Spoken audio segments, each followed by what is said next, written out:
Okay, I'm finally doing the Clannad video that I've been wanting to do. The reason I haven't done it is I feel like I'm still processing.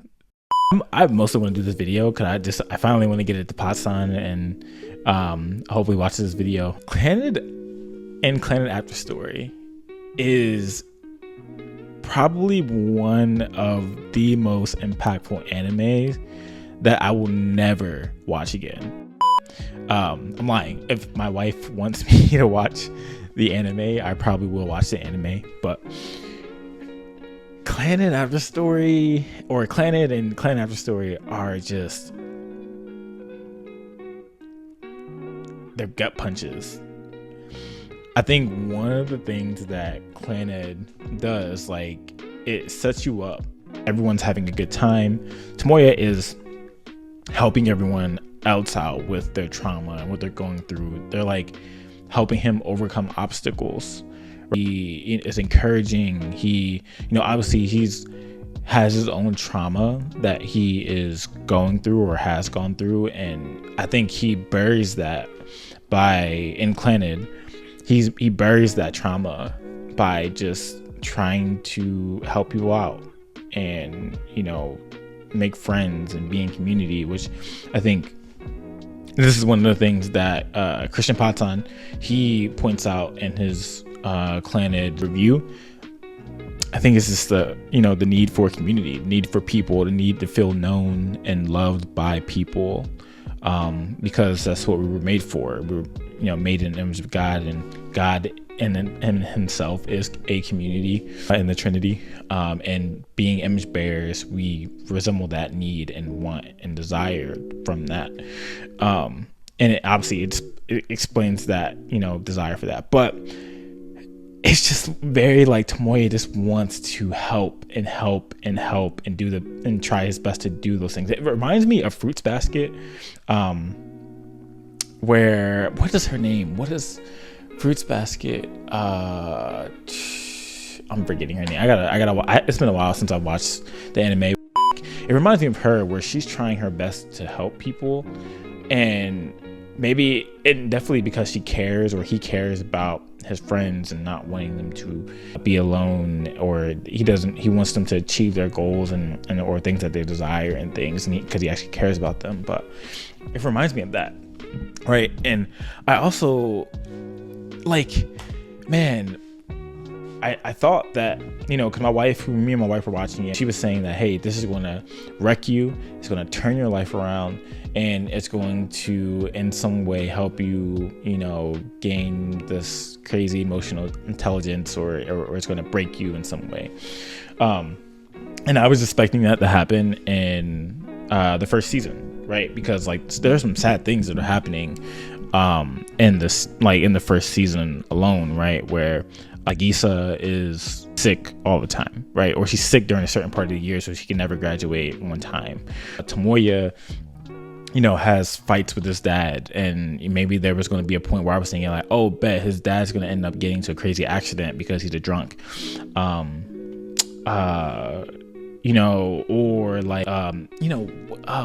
Fuko, that's her name. First of all, I didn't like Fuko. I didn't understand why she was even in it, but I'm guaranteed there's an important reason for why she's in it. I just didn't understand why.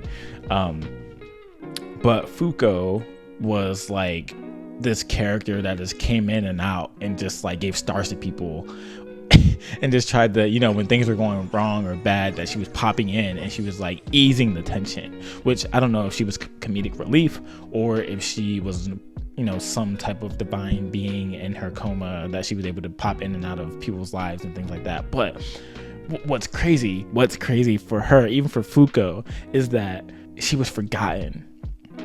At a certain point, even though with the friends she made, and she invited all these people to her sister's wedding and things like that because she wanted to have people show up to her sister's wedding, bro, people were forgetting her. And I know, to me at least, it just seemed like that was a representation of when you're going through something, or at some point, even if you're in a coma or even death, right? You're gonna eventually be forgotten. right? And I don't know if that's an outright, parallel with that, but it's crazy. But I still am like, yo, why is she in here? She actually was kind of annoying me throughout the show. But what was also wild is that this man Tomoya had all the girls. Like, this man Tomoya had what, three chicks, 4 chicks, maybe just have feelings for him. And it was crazy because, like, at the end, I don't know if this man, if he didn't notice that they had feelings for him, or if he didn't care because he only had his sights on Nagisa. But once they all realized, like, all the women friends that were around him, that he realized that, oh, bet, like, you actually like Nagisa, this quiet, shy person. It's like, dang, well, all right then. It's like, yo, how this man got all the biddies for what reason? I'm not sure why. Maybe it's because he was a great friend. He likes helping people, so that's why he was so attractive. Which I think maybe that can be the case, right? But I think with Clannad, and I think for people that watch this like in high school, or if you're coming out of high school and college, like, I think it's a great season for you to watch, because honestly, you're dealing with reality, especially when you get towards the end and then towards the after story, that high school is a bubble, right? The high school essentially like shelters you from a lot of real things that happen in the world. Not saying that in high school real things don't happen, but in high school you're with friends that you see every day, you're with community that you see mostly every day, that you spend most of your day with, that you play sports with, grow up with, that you maybe struggle with, have some of your best friends. But eventually that all has to end, right? Like, eventually that all goes away and your friends like will have to go their separate ways. And to be honest, like, I think for the first season, and one other part, I think either it was into After Story or a couple episodes in the After Story, where Nagisa, she got sick and she just had to repeat again. And that was sad, bro, because could you imagine that you're the only person that has to continue repeating high school because you have this like unknown sickness that no one can cure? Bro, it was sad. But yeah, man, it's crazy because it's like, it does point to this reality that high school is a bubble. High school essentially is a shelter, and then one day you will be gone, and that you have to, part your ways from your friends and things like that, right? And then we get to After Story. Listen, man, After Story was good until it got, I forget what episode it was, but all right, bet they're having a baby. And obviously, like, Nagisa, she gets sick, and she gets deathly sick at this time of year, and then she decides to give a natural birth. First of all, natural home birth at that. First of all, girl, if you are sick and you want to live with your baby, have a healthy life with your baby, why the heck would you just not go to the hospital?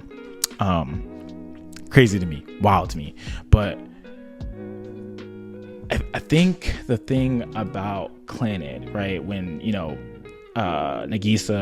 Tomoya, they have the baby, and then in this world Nagisa dies, and then Tomoya has to raise Ushio all by himself, which essentially he doesn't for the first few years of Ushio's life, because he turns out to be like his dad. And I think what's crazy and what hit me the most is that there was always this disconnect with Tomoya and his dad, and they've always been at odds and always beefing and things like that. I don't think he didn't really understand why his dad was the way he was. But then he realized that his dad was putting out for him. His dad was grinding for him. His dad was trying his best to make the life good for Tomoya. But being a single parent or being a single dad, life is hard. And so he buried himself in his sorrows. He buried himself in alcohol, which essentially just ruined his life, right? But when you get to After Story, you find that Tomoya is exactly like his dad. And that's crazy. I think it just shows like with the right things, some of those things can break us. And first of all, when Nagisa died, it made me appreciate my wife so much more, because if I'm being vulnerable, like, that is one of my fears, right? Like, and obviously I'm giving that to God and submitting that to God, right? But for my wife, who I love dearly, right, that my wife that I would do anything for, that I love her, and I would sacrifice my own self for her, right? Like, I felt Tomoya's pain, right? And I understand, like, you know, for someone watching this, right, you maybe in high school or whatever, and you haven't found someone like that before, or you're not married yet, right? I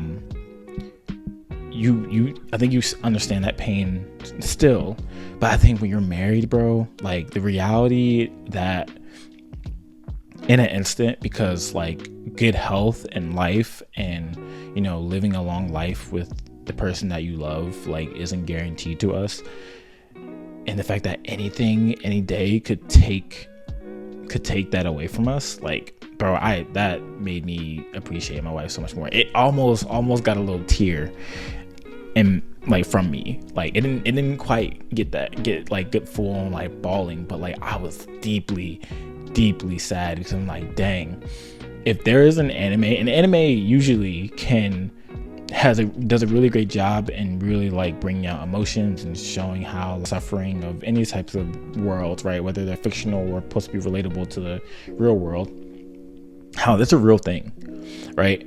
And the fact that Clannad, especially After Story, and in Clannad 2, was able to depict the suffering of the real world in such a crazy way and relatable way, it probably has like jumped in my top 10 of anime. It shows, like, the stories display grief and suffering and things like that, right? But the way Clannad did it, all of it was relatable to our actual human experience, right? High school, friends in high school, you disperse. Some people go to grad school or school or whatever. Some people get jobs in their hometown. Some become townies. Some people join something or a career that you didn't think they would be a part of. But the reality for all of us is that death and suffering is a real thing. I think it reminded me, and I think it's a question for all of us. It's like, who do we look to, or what do we go to when we experience suffering in our world? Who do we go to when like how do we cope when hard things happen? What do we do? What are the measures to put in place? Like, who are we looking to, right? There was one instance in the show where, and even for both of them, right, especially towards the end for Tomoya and Ushio, when Ushio was first of all, why the heck would the creators of this show have Ushio and her mom have the same sickness and suffer from the same thing, especially when Tomoya was getting out of deadbeat dad phase, and he was, wanting to embrace his daughter. He was finally willing to raise her and love her well. And after realizing that, in a sense, she's a part of Nagisa, and that whatever Nagisa was to him, like, overflows from him, from her being his daughter. And he decided to just strip everything down. It's like, hey, I'm going to love you the best I possibly can. And he asked forgiveness from Ushio because he was such a terrible dad. And like, why, like, when things are going good, when things are going well, Tomoya has to experience a second loss and sense of death, in a sense, right? Definitely showed, right, that suffering is a real thing. And who do you look to? I think for the Christian, right, and for someone who's not a Christian, and you may be watching this video, like, for us in our suffering, we have Jesus to look to, because he is someone like God in the flesh that has taken on our suffering. He is taking on our griefs. He is taking on the things that we've gone through. He knows what we go through, and he died on our behalf. But one of the most important parts is the fact that he lived the life here in the flesh, and that we have a God that understands our suffering. So yeah, Clannad wrecked me. I'm still processing. This is a rant kind of video. I've been trying to do these more lately, but like, bro, Clannad, it's crazy. One of the things that also has stuck out to me is that, like, in the face of suffering, redemption is close. Redemption can happen, right? So like, there's this idea that, like, if you can see orbs of light and you collect enough orbs of light and things like that, you can have a wish granted. End of Clannad after story. Like, Tomoya wished for everything, to go back to the way it was, right? That he would, be with Nagisa, Ushio wouldn't die, or maybe he didn't, or maybe that he just, that wish was granted for him because he realized that, like, hey, he wouldn't want to do this life over. He would want to do this life a second time with Nagisa, and everything wouldn't have happened if he didn't meet them. But it's crazy that when Ushio and maybe Tomoya died, we don't know if he died or not. Maybe he did, maybe he didn't. I don't know. But when he died, and you have the little bear and the little girl that's revealed to be Ushio, like, they come back to life, and everything works out, and everything ends up being the way that it should have been. And automatically, I found parallels in the Christian story of creation, fall, redemption, and restoration. That the reality for us, reality for this world, is that this world is broken. Yes, everyone will experience brokenness, everyone will experience suffering, but either whenever Jesus comes back, or even in death, that God has promised to restore the world. And so through Tomoya having his wish granted and everything be turned right, like, Tomoya experienced redemption and restoration through receiving Ushio and Nagisa back. And that's crazy. That is straight up parallels to the Christian story of how in our suffering, God's like, hey, this isn't the way that's going to be forever. I'm coming back to renew the world and restore the world. And ultimately, he has done that in the first step in dying on the cross for our sins, right? And Jesus dying on the cross for our sins and rising again on the third day to say, like, hey, this is the first part. This is what's happening. This is what's to come, that I will be redeeming the world. And he's doing that currently through Christians, through people believing in the life, death, burial, and resurrection of Jesus. But then one day he's coming again, and one day, like, this world will be renewed. One day this world will be restored, and we will get to live this world the way that it was meant to be.